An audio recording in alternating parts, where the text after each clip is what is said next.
সকালে ছেলে গোল করে দলকে জেতায় তো রাতে বাবা গোল করে দলকে জেতায়। মানুষ যে বলে যেমন গাছ তেমন গোটা, যেমন বাপ তেমন বেটা, তার উৎকৃষ্ট উদাহরণ হইল রোনালদো আর তার ছেলে রোনালদো জুনিয়র। বলা হয়ে থাকে বাবারা ছেলেদেরকে জীবনের পাঠ বলেন না, তারা জীবন যাপন করে দেখান, আর ছেলেরা সেটা দেখেই শিখতে থাকেন। ফুটবলে এমনই এক বাবার জীবনকে ফলো করে নিজেকে এগিয়ে নিচ্ছেন কিংবদন্তি খেলোয়াড় ক্রিশ্চিয়ানো রোনালদোর ছেলে ক্রিশ্চিয়ানো জুনিয়র। ফুটবল মানেই প্যাশন, আর সেই প্যাশনের আরেক নাম ক্রিশ্চিয়ানো রোনালদো। বয়স তার এখন প্রায় 40, তবুও মাঠে নেমে প্রতিটি দৌড়ে, প্রতিটি শটে, প্রতিটি গোলের পর উল্লাস যেন এখনো সেই তরুণ রোনালদোকেই মনে করিয়ে দেয়।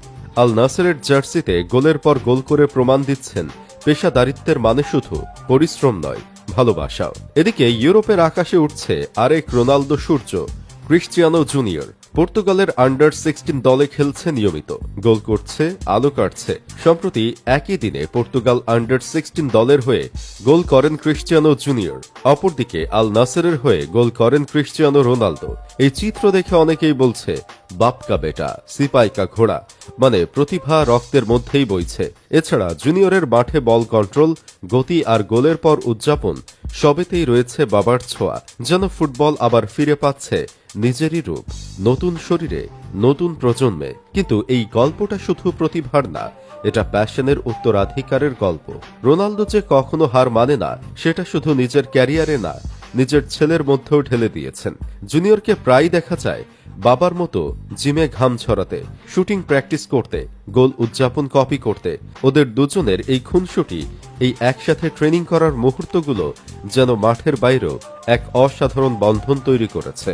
ফুটবলের ইতিহাসে পিতাপুত্র জুটি অল্প না। ওয়ান ক্রুইফ আর জর্দি, মালদিনি পরিবার বা ক্যাসেমিরো আর তার ছেলের ফুটবল স্বপ্ন। কিন্তু রোনালদোদের ক্ষেত্রে ব্যাপারটা অন্যরকম, কারণ এখানে শুধু উত্তরাধিকার না, এখানে অভ্যাস, নিয়মানুবর্তিতা আর ক্ষুধা, এই 3 জিনিসের সম্মিলন হয়েছে। রোনালদো একবার বলেছিলেন, talent without work is nothing. আর হয়তো এই লাইনটাই প্রতিদিন শুনে বড় হচ্ছে রোনালদো জুনিয়র। বিশেষজ্ঞরা বলছেন জুনিয়রের এখনই গোল সেন্স অনেক পরিণত, স্পেস তৈরি করতে জানে, সিদ্ধান্ত নিতে দেরি করে না, আর ফিনিশিংয়ে বাবার মতোই ঠান্ডা মাথা। বয়সের তুলনায় পরিপক্কতা ও আত্মবিশ্বাস দেখে বোঝা যায় এই ছেলেটা কেবল বাবার ছায়া নয়, নিজের গল্প লিখছে ধীরে ধীরে। রোনালদো জুনিয়র নিজেও একবার বলেছিল, I want to play for Portugal with my dad watching me. সেই বাক্যে ফুটে ওঠে এক শিশুর স্বপ্ন আর এক যোদ্ধার প্রেরণা। ভাবতেই গায়ে কাটা দেয়, একদিন হয়তো জাতীয় দলের জার্সিতে দেখা যাবে তাকে।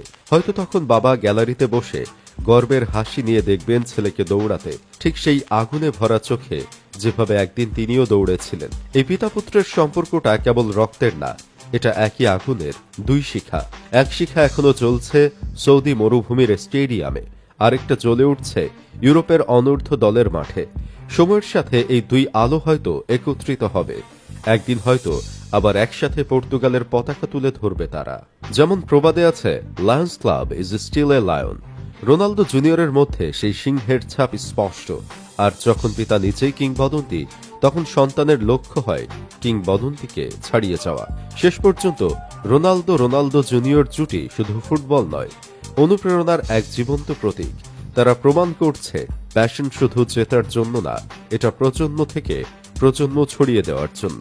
এবং হয়তো কোনো একদিন পর্তুগালের জার্সিতে লেখা থাকবে সেই নাম, রোনালদো জুনিয়র। আর দূরে কোথাও বসে বাবা হাসবেন সন্তুষ্ট চোখে, মনে মনে হয়তো শুধু বলবেন, দ্য লিগেসি কন্টিনিউজ।